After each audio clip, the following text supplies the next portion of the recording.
ரிசுவான கடைசி என்ன படிச்சுக்கிறோம்? ஹசரத் குர்ஆன் ஓதுறதுக்கான மூணு முறையில நம்ம ஃபர்ஸ்ட் முடிச்சிட்டோம். இப்போ செகண்ட் பார்த்தோம் ஹசரத். பிளஸ் மெத்தட் என்ன மெத்தட்?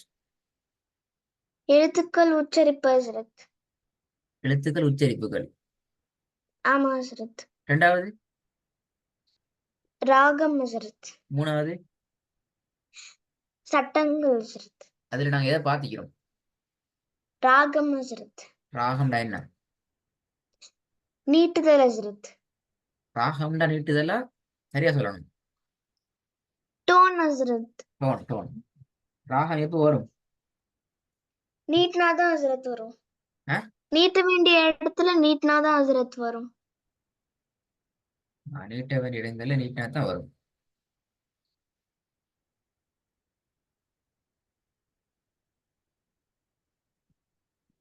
நீட்ட வேண்டிய இடத்துல நீட்னாதான் வரும் ஹசரத். நீட்டினா தான் வரும். ராகத்துக்கும் வேற என்னத்துக்கு அடியில லிங்கி தொடர்பு கனெக்ஷன் எதுக்கலாம்? ராகம் ஹசரத் புரியல ஹசரத்.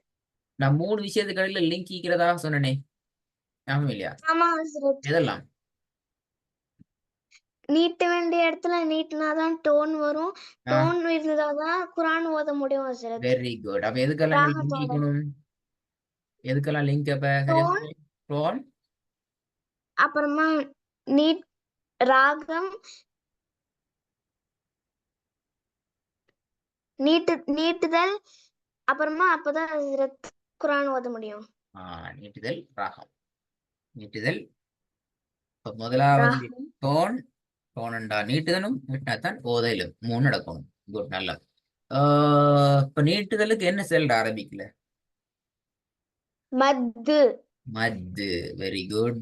மத்து என்றால் நீட்டுதல். மத்த எத்தனையா வகைப்படுத்தினோம், பிரிச்சோம், டிவைட் பண்ணோம். ரெண்டு வகையா ஹசரத். எதெல்லாம்? எழுத்துக்கள் அப்புறமா அடையாளங்கள் ஹசரத். எழுத்துக்கள் அப்புறமா அடையாளங்கள். எழுத்துக்களை சொல்லுங்க பாபு. அலிஃப் சுக்குன் வச்ச யா, அப்புறம் சுக்குன் வச்ச வாவ் ஹசரத். திருப்பி சொல்லுங்க.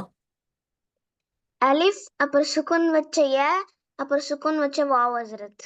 அலிஃப் சுக்குன் நிச்சயா, சுக்குன் நிச்சயா. ஓகே. அடுத்த மத்தினுடைய அடையாளங்கள். ஃபத்ஹமத், கஸ்ரமத், அப்புறம் லம்மா மத் ஹசரத். அப்புறம் இன்னொன்னு வந்து மத்தின் அடையாளங்கள் ஹசரத். மத்தின் அடையாளம் ஹசரத். அடையாளங்கள் அப்படியா? விளையாது. அடையாளம். அடையாளம். ஹசரத். Very good. சிங்கிள் வரும், ப்ளூரல் வராது. மத்தினுடைய அடையாளம். அடையாளம். அடையாளம். வேற என்ன படி? அதான் லாஸ்டா படிச்சீங்க அப்படியா? ஆமா ஹசரத். உள்ள வந்துட்டு பேலன்ஸ் வேற என்ன? சரி ஹசரத், மத்தின் அடையாளம் நம்ம நார்மலா வந்து எல்லாத்தையும் 1 செகண்டுக்கு நீட்டுவோம். அப்புறம் மத்தின் அடையாளம் மட்டும் நம்ம 3 செகண்டுக்கு நீட்டுவோம் ஹசரத். Very good. அதான் கடைசி சொல்லுற விஷயம். ஏன்னா மத்திய ஆமா அடையாளத்தை ஹசரத். மட்டும் நாங்க சொன்னது போல எத்தனை செகண்ட் இடணும்? 3 செகண்ட் ஹசரத். செகண்ட் இடணும். அப்ப மத்திய அடுத்த பகுதிக்கு நாங்க டே போகணும். ஹைரன். நல்லா. ஆமா. நாங்க இப்ப அடுத்த பகுதிக்கு வருவோம். ஸ்கிரீன் கொஞ்சம் ஸ்ட்ரக் ஆன மாதிரி பண்ணீங்கன்னா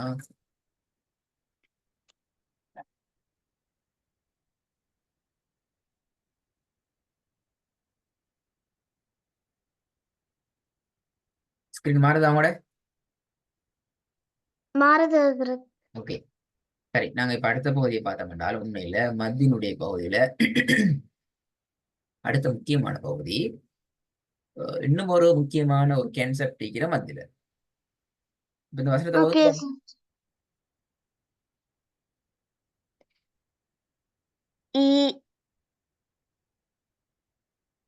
إياك نعبد وإياك نستعين. நஸ் நஸ் நஸ்தஈன் ரெண்டு வருதுன்னா கொஞ்சம் இடையில ஸ்ட்ரக் ஆகி முன்னுக்கு பின்னுக்கு பேத்துட்டு யூட்டைன் அடிச்சு ரிப்பீட்டேஷன் ஆகி இப்படித்தான் வருதுன்னா. சரி, பிரச்சனை இல்லை. நாங்க இன்ஷால்லா அதை பார்ப்போம். என்னத்துக்கு அப்படி வருது, ஏன் அப்படி வருது, அப்படி வராம எங்களால பிராக்டிஸ் பண்ண இயலுமா முடியுமாங்கிறத நாங்க நாங்க இன்ஷால்லா தனிய அலசுவோம், ஆராய்வோம். அது இருக்கட்டும், அது ஒரு பகுதியில இருக்கட்டும். சரி, இப்ப இதுல இன்னொரு முக்கியமான விஷயம், இந்த நஸ்தாய் இதுக்குள்ள ஒரு விஷயம் உண்டு இருக்குது. சரியா? இதுக்குள்ள ஒரு ஓகே விஷயம் ஹஸ்ரத். உண்டு இருக்குது. நாங்க அதை பார்ப்போம். இதுதான் இன்னைக்கு முக்கியமான பகுதி. இப்ப இதுல பாருங்கோ, இதுல முக்கியமான விஷயம் என்றால் கடைசி எழுத்துக்கு நீங்க சுக்கூனை வச்சு நிப்பாட்டீங்க. ஆமா ஹஸ்ரத். அதுக்கு முன்னால வந்துக்கிறது என்ன? ஏ ஏ ஹஸ்ரத். ஏன் என்னது? சுக்கூன் செய்யப்பட்ட யா என்னது? சுக்குன் சுக்குன் செய்யப்பட்டயா ஹஸ்ரத். அது எதுக்குள்ள எழுத்து? எதனுடைய தொடர்பான எழுத்து? எதனோடு தொடர்பான எழுத்து அது? மத்துவோட செகண்ட் இதுல எழுத்துக்கள்ல வந்து மத்தியினுடைய எழுத்தோடு தொடர்பானது. மத்தியினுடைய எழுத்துக்களோடு தொடர்பானது. அதுக்கு முன்னால என்ன இருக்கிறது? ஐ நீக்குது. சரியா? ஆமா ஹஸ்ரத். இப்படியான சந்தர்ப்பத்துல, அதாவது நாங்க தெளிவாக சொன்னால் ஏதாவது ஒரு இடத்துல நீங்க கடைசிக்கு சுக்கூனை வச்சு நிப்பாட்டுகிற நேரத்துல சுக்கூனை வச்சு நிப்பாட்டுறீங்க என்றால் அதுக்கு முன்னாடி வாரது மத்தினுடைய எழுத்துக்கள்ல ஏதாவது உண்டாகவோ அல்லது மத்தினுடைய அடையாளங்களான ஃபதஹ் மத்து, கஸ்ர் மத்து, லம்மு மத்து இதுல ஏதாவது ஒன்று வந்துச்சென்றால் அதுக்கு முன்னாடி வார நபர் இருக்கிறாரே இந்த இவரை நீங்க ஆமா ஹஸ்ரத். குறைந்தது 2 செகண்ட்ஸுக்கு நீட்டி ஓதணும். நீட்டி தான் நிப்பாட்டணும். பாருங்க இப்படி நிப்பாட்டுறது. இப்ப நஸ்தஈன் விளங்கினா? விளங்குச்சு ஹஸ்ரத். சரி, நான் ரிப்பீட் பண்ணல, உங்களுக்கு விஷயம் கிளியர். ஓதுகின்ற சந்தர்ப்பத்தில் அது தேவைப்படும். சரி, இப்ப நாங்க அடுத்த ஓகே பகுதிக்கு வருவோம். இன்றைக்கு பழக்க வேண்டிய இரண்டாவது முக்கியமான பகுதி. இப்ப நாங்க பொதுவான ஃப்ளோ ஸ்ட்ரக் ஆகாம எப்படி ஓதுறது அதை பார்க்க போறோம். பொதுவான ஸ்ட்ரக் ஆகாம ஃப்ளோவா எப்படி ஓதுறது. பொதுவான நாங்க ஓதுறதுல 2 வகையான ஓதல் இருக்கிறது. எத்தனை வகையில நாங்க ஓதணும்? 2 வகையான ஓ, ஓதல் இருக்கு. 2ல ஓதணும். ஒன்று எங்கட கண்ணால நாங்க ஓதணும். அது எப்படி கண்ணால ஓதுறது?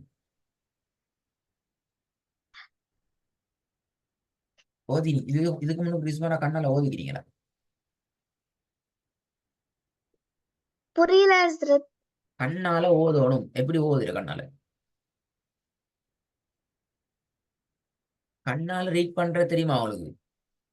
இல்ல ஹஸ்ரத். கண்ணால ரீட் பண்ணியே இல்லையா அது வரைக்கும் நீங்க?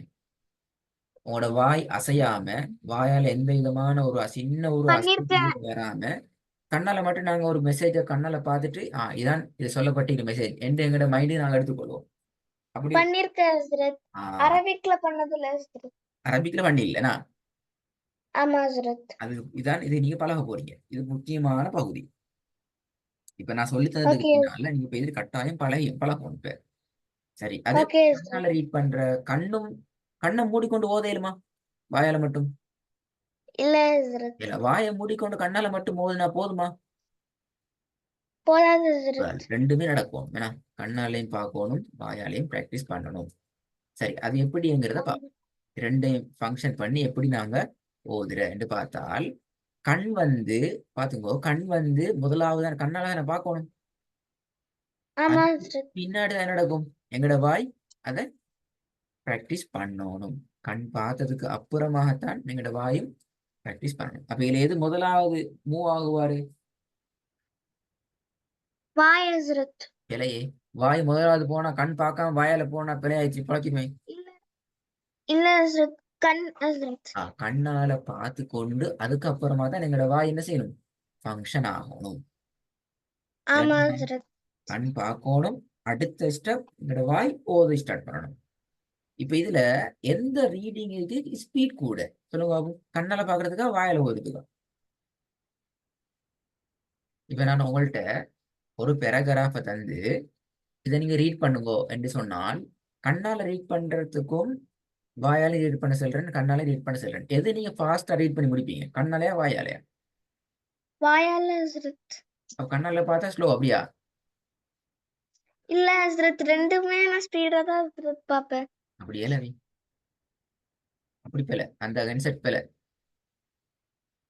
ஒரு பாயிண்ட ஒரு பெரிய பந்தி ஒண்ட பேராகிராஃப் ஒண்ட கண்ணால பார்த்து ரீட் பண்றதுக்கு டைம் குறையதான் எடுக்கும். ஏன்? உச்சரிக்க தேவையில்ல, ஒவ்வொரு எழுத்தா நிறுத்தி நிறுத்தி நிறுத்தி நிதானமாக சொல்லி கொண்டு போக தேவையில்ல, ஃபாஸ்டா போய் தெரியலும், டிஷ் டிஷ் டிஷ்ட்டு போயாச்சு, முடிஞ்சு. ஆனா எங்களோட வாயால அப்படி போனா ஒன்று விளங்காது, பல பல பல பலன்னு போயிடும். ஆமா. அப்ப கண் என்ன செய்யணும்? ஃபாஸ்டா ரீட் பண்ணும். எங்களோட வாய் எப்போதும் கொஞ்சம் ஸ்லோவாகத்தான் ரீட் பண்ணும். வாயாலையும் நாங்கள் ஃபாஸ்டா ரீட் பண்ணோம் என்றால் எங்களுக்கு நிறைய விஷயம் தெளிவில்லாம போயிடும், குழம்பி போயிடும், ஓகே சார். மிக கிளியரா வராது. ஓகே. Okay sir. எனவே நாங்க எப்படி சொன்னால் இந்த உதாரணத்துல பாருங்க, இந்த உதாரணத்துல எப்படி நாங்க கண்ணையும் வாயையும் யூஸ் பண்ணி வசனத்தை சரியா ஓதுறது, அதான் இந்த பாடத்துல படிக்க போற அடுத்த முக்கியமான விஷயம். Okay sir. சரியா? இப்போ உங்களோட கண் முதல்ல அது கண் தானே ஸ்டார்ட் பண்ணணும். கண் ஸ்டார்ட் ஆமா பண்ணுது சார். ஈயக்க என்று ஸ்டார்ட் பண்ணி போற நேரம் பின்னுக்கால என்ன செய்யணும்? எங்களோட வாய் ஈயக்க நஅு என்று பார்க்குற நேரம் நஅு என்று உச்சரிக்க திரும்பி புதுவுக்கு போய் திரும்பணும். அதாவது நல்லா பார்த்துக்கோங்க, ரெண்டும் ஒரே இடத்துல நிற்கப்படாது. ஈயாண்டு போற நேரம் நீங்க ஈயாண்டு உச்சரிப்பீங்க, இந்த கேக்கு வார நேரத்துல யாக்கு வந்துடுவீங்க நீங்க ஓதிக்கொண்டு. கண் நஅு போற நேரம் கேக்கு வந்துடணும். கண் திருப்பி ஓகே புதுவுக்கு போற சார். நேரம் நஅு தாண்டிடணும் ஓதுறது. இப்படி இப்படி ரெண்டும் போகணும். Okay sir. இல்லைன்னா என்ன நடக்கும்? எங்களோட ஓதல் சரியான அமைப்புல வராது. Okay sir. சரி, இதுல முக்கியமான சில விஷயங்கள் இருக்கிறேன், நான் இதுல சொல்லித்தரேன் பாருங்க. முதலாவது அடிப்படை என்னன்னு சொன்னா, பேசிக் என்னென்றால் எங்கட கண்ணால ரீட் பண்ற ஸ்பீட் கூட தான் முதலாவது பாயிண்ட். ரெண்டாவது முக்கியமான பாயிண்ட், எங்கட வாய்ட ஸ்பீடுக்கு கண்ட ஸ்பீடை குறைக்கணும். கண்ணுக்கு ஸ்பீட் ஓகே கூட சார். கண்ணோட ஸ்பீடுக்கு எங்கட வாயை கொண்டு போனா பல பல போயிடும். அப்ப என்ன செய்யணும்? எங்களால் உச்சரிக்க முடியுமான மெதுவாக, நிதானமாக, தெளிவாக, அடுத்த சவுண்ட் தெளிவா விளங்குறது போல உச்சரிக்கிற அந்த ஸ்பீடுக்கு கண்ட ஸ்பீடை கண்ட்ரோல் பண்ணணும், குறைக்கணும். மூணாவது, ஓகே சார். அப்பதான் எங்களால் ஃப்ளோ ட்ரெக்ல ஸ்ட்ரக் ஆகாம ஓதலாம். சரி, இப்ப நான் 4 காரணங்கள் சொல்லி தருவேன். எங்களோட ஓதல் எப்ப எங்களுக்கு சரளமாக வராது, இடையில போயிட்டு திக்கணும், இடையில போயிட்டு முக்கணும், முட்டி மோதணும், எப்பன்னு சொல்லி தருவோம், கேட்டுக்கணும். Okay sir. முதலாவது, ரெண்டும் ஒன்னை ஒன்று முந்தணும். எதை ஒண்ணு முந்துறது? கண்ணால ரீட் பண்றதை விட எங்களோட வாய் முந்திரும். என்ன நடக்கும்? பொழைச்சிடும், ஸ்ட்ரக் ஆயிடுவோம். உதாரணத்துக்கு இந்த வசனத்துல ஈயாக்க என்று நீங்க ஓதுறீங்க, அடுத்தது நாவு ஓதிட்டீங்க, ஆனா நாவை நீங்க பார்க்கல, என்ன நடக்கும்? கண்ணை மூடிக்கொண்டு நாவு ஓதினா என்ன செய்யும்? பொழைச்சிடும், தப்பாயிரும் சார். தப்பாயிடும். ரெண்டாவது, ரெண்டுக்கும் இடையில கெப் கூட்டுறது. என்ன கெப் கூட்டண்டா? நீங்க ஈயாக்க நஅபுது வ ஈயாக்கே பார்த்துட்டீங்க, நீங்க அப்பதான் ஈயாக்கே ஓதை ஸ்டார்ட் பண்றீங்க, என்ன நடக்கும்? இவ்வளவு துண்டும் உங்களுக்கு ஞாபகத்துல இருக்காது, தப்பாயிட்டு. நஅபத ஓகே வ ஐயா வ ஐயா வ ஐயா நஅபுது பீத பது பதுன்னு சொல்லி என்னது சரி ஓதிட்டு நாங்க அவசரமா கண் பார்க்குற இடத்துக்கு போயிடுவோம், அது கிடைக்கும். மூணாவது ஓகே சார். மூணாவது இதைத்தான் நாங்க சொல்றோம், கண் ஸ்பீடுக்கு வாய மாத்துறது.